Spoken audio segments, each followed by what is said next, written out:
ആകാശവാണി. നമസ്കാരം. പ്രത്യേക വാർത്താ ബുള്ളറ്റിൻ വായിക്കുന്നത് ലക്ഷ്മി ശ്രീ വിജയ.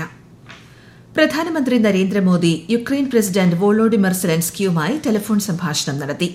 റഷ്യയുമായുള്ള സംഘർഷത്തിന് ഉചിതമായ പരിഹാരം കാണേണ്ടത് സംബന്ധിച്ച് ഇന്ത്യയുടെ നിലപാടറിയിച്ചതായി പ്രധാനമന്ത്രി സമൂഹമാധ്യമത്തിൽ കുറിച്ചു. സാധ്യമായ എല്ലാ പിന്തുണയും നൽകി യുക്രൈനുമായുള്ള ഉഭയകക്ഷി ബന്ധം കൂടുതൽ ശക്തമാക്കാൻ ഇന്ത്യ പ്രതിജ്ഞാബദ്ധമാണെന്നും അദ്ദേഹം പറഞ്ഞു. വിവിധ വിഷയങ്ങൾ ഉന്നയിച്ച് പാർലമെന്റിൽ ഇന്നും പ്രതിപക്ഷ ബഹളം. ദേശീയ കായിക ഭരണ ബിൽ 2025, ദേശീയ ആന്റി ഡോപ്പിംഗ് ഭേദഗതി ബിൽ എന്നിവ ലോക്സഭ ഇന്ന് പാസാക്കി. കൂടാതെ ടാക്സേഷൻ നിയമ ഭേദഗതി ബില്ലും ആദായ നികുതി 2ാം നമ്പർ ബില്ലും ലോക്സഭ ഇന്ന് ശബ്ദവോട്ടോടെ പാസാക്കി. പ്രതിപക്ഷ പ്രതിഷേധം രൂക്ഷമായതോടെ നടപടിക്രമങ്ങൾ പൂർത്തിയാക്കിയ ശേഷം ഇരുസഭകളും ഇന്നത്തേക്ക് പിരിഞ്ഞു. ലോകത്തിലെ മൂന്നാമത്തെ വലിയ ഓട്ടോമൊബൈൽ വ്യവസായമായി ഇന്ത്യ മാറിയെന്ന് കേന്ദ്രമന്ത്രി നിതിൻ ഗഡ്കരി. ലോക ജൈവ ഇന്ധന ദിനത്തോടനുബന്ധിച്ച് ന്യൂഡൽഹിയിൽ നടന്ന പരിപാടിയെ അഭിസംബോധന ചെയ്യുകയായിരുന്നു അദ്ദേഹം. നിലവിൽ ഓട്ടോമൊബൈൽ വ്യവസായത്തിൽ US ഒന്നാമതും ചൈന രണ്ടാമതും ഇന്ത്യ മൂന്നാമതുമാണുള്ളത്. ഫിജിയൻ സർക്കാരിന് ഇന്ത്യ നൽകുന്ന സഹായങ്ങളുടെ ഭാഗമായി 5 മെട്രിക് ടൺ പയർ വിത്തുകൾ ഇന്ന് കൈമാറി. ആക്ട് ഈസ്റ്റ് നയത്തിന്റെ ഭാഗമായാണ് കാർഷിക ഉൽപാദനത്തെ പിന്തുണയ്ക്കുന്നതിനുള്ള സഹായം നൽകിയത്. രാജ്യത്ത് വൈവിധ്യമുള്ളതും ഭാവിയിലേക്ക് സജ്ജമായതുമായ ടെലികോം തൊഴിൽ മേഖല കെട്ടിപ്പടുക്കുന്നതിൽ ഭാരത് സഞ്ചാർ നിഗം ലിമിറ്റഡും ആഗോള സാങ്കേതിക കമ്പനികളും തമ്മിലുള്ള സഹകരണം വലിയ പങ്കുവഹിക്കുന്നതായി കേന്ദ്രമന്ത്രി Jyotiraditya Scindia. Ericsson, Qualcomm, Cisco, Nokia എന്നീ കമ്പനികളും BSNL തമ്മിൽ ന്യൂഡൽഹിയിൽ ധാരണാപത്രങ്ങൾ ഒപ്പുവച്ചു. ഡൽഹിയിൽ തെരുവ് നായ്ക്കളെ ഉടനടി പിടികൂടി ബന്ധ്യംകരിച്ച് സ്ഥിരമായി ഷെൽട്ടറുകളിലേക്ക് മാറ്റണമെന്ന് സുപ്രീംകോടതി. പ്രവർത്തനങ്ങൾ തടസ്സപ്പെടുത്തുന്ന വ്യക്തികൾക്കും സംഘങ്ങൾക്കും എതിരെ നിയമ നടപടി സ്വീകരിക്കുമെന്നും കോടതി മുന്നറിയിപ്പ് നൽകി. കുട്ടികൾക്ക് നേരെയുള്ള തെരുവുനായ ആക്രമണങ്ങളെക്കുറിച്ചുള്ള റിപ്പോർട്ടുകളുടെ അടിസ്ഥാനത്തിൽ സ്വമേധയാ എടുത്ത കേസിലാണ് നിർദ്ദേശം.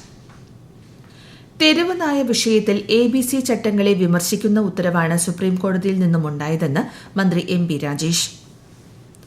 അപ്രായോഗികമായ ABC ചട്ടം പൊളിച്ചെഴുതാൻ കേന്ദ്ര സർക്കാർ ശ്രമിക്കണമെന്നും ശ്രീ MP രാജേഷ് ആവശ്യപ്പെട്ടു.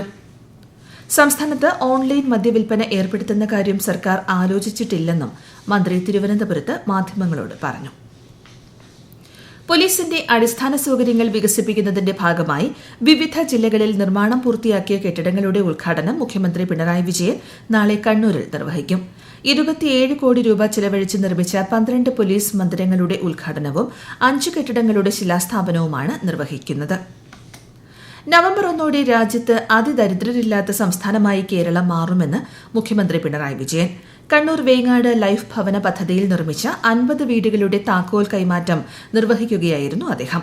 സംസ്ഥാനത്തെ പാർപ്പിട പ്രശ്നം പൂർണ്ണമായി പരിഹരിക്കുമെന്നും മുഖ്യമന്ത്രി പറഞ്ഞു.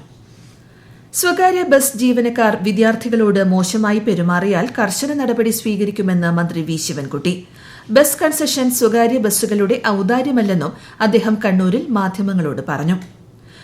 കുട്ടികൾ ആവശ്യപ്പെടുന്ന സ്ഥലത്ത് ബസ് നിർത്തണമെന്നും മന്ത്രി നിർദ്ദേശിച്ചു. കേരളത്തിൽ തദ്ദേശ തെരഞ്ഞെടുപ്പിലെ വോട്ടർ പട്ടിക പുതുക്കുന്നതിനുള്ള നടപടികൾ പുരോഗമിക്കുന്നു. കരട് വോട്ടർ പട്ടിക പുതുക്കുന്നതിന് നാളെ വരെ സമയം അനുവദിച്ചിട്ടുണ്ട്. അന്തിമ വോട്ടർ പട്ടിക ഈ മാസം 30-ന് പ്രസിദ്ധീകരിക്കും. സംസ്ഥാനത്തെ ജില്ലാ ആശുപത്രികളിൽ സൂപ്പർ സ്പെഷ്യാലിറ്റി തസ്തിക സൃഷ്ടിക്കുന്നത് സംബന്ധിച്ച് മന്ത്രിസഭാ തീരുമാനം ഉടനുണ്ടാകുമെന്ന് മന്ത്രി വീണ ജോർജ്. വടകര ജില്ലാ ആശുപത്രിയിലെ ഓപ്പറേഷൻ തിയേറ്റർ കോംപ്ലക്സ് ഉദ്ഘാടനം ചെയ്യുകയായിരുന്നു മന്ത്രി. ചടങ്ങിൽ KK രമ MLA അധ്യക്ഷയായി.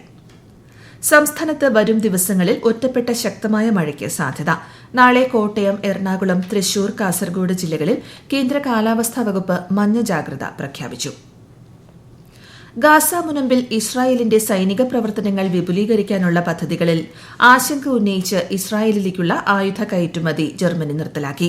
നിലവിലെ സാഹചര്യത്തിൽ ഗാസയിൽ കൂടുതൽ സൈനിക വികസനം വൻതോതിലുള്ള സിവിലിയൻ മരണങ്ങൾക്ക് കാരണമായേക്കാമെന്ന് ജർമ്മൻ ചാൻസലർ ഫ്രെഡറിക് മെർസ് പറഞ്ഞു. എന്നാൽ ഇസ്രായേലിനോടുള്ള ജർമ്മനിയുടെ അടിസ്ഥാന നയം മാറ്റമില്ലാതെ തുടരുമെന്നും അദ്ദേഹം വ്യക്തമാക്കി. ആണവായുധം പ്രയോഗിക്കുന്നത് സംബന്ധിച്ച പാകിസ്ഥാൻ കരസേനാ മേധാവി അസിം മുനീറിന്റെ പരാമർശത്തെ ശക്തമായി അപലപിച്ച് ഇന്ത്യ. ഒരു തരത്തിലുള്ള ആണവ ഭീഷണിക്കും വഴങ്ങില്ലെന്ന് രാജ്യം ഇതിനകം വ്യക്തമാക്കിയിട്ടുണ്ടെന്ന് വിദേശകാര്യ മന്ത്രാലയ വക്താവ് രൺധീർ ജയ്സ്വാൾ പ്രതികരിച്ചു. ദേശീയ സുരക്ഷ ഉറപ്പാക്കാൻ ആവശ്യമായ എല്ലാ നടപടികളും രാജ്യം സ്വീകരിക്കുമെന്നും അദ്ദേഹം പറഞ്ഞു.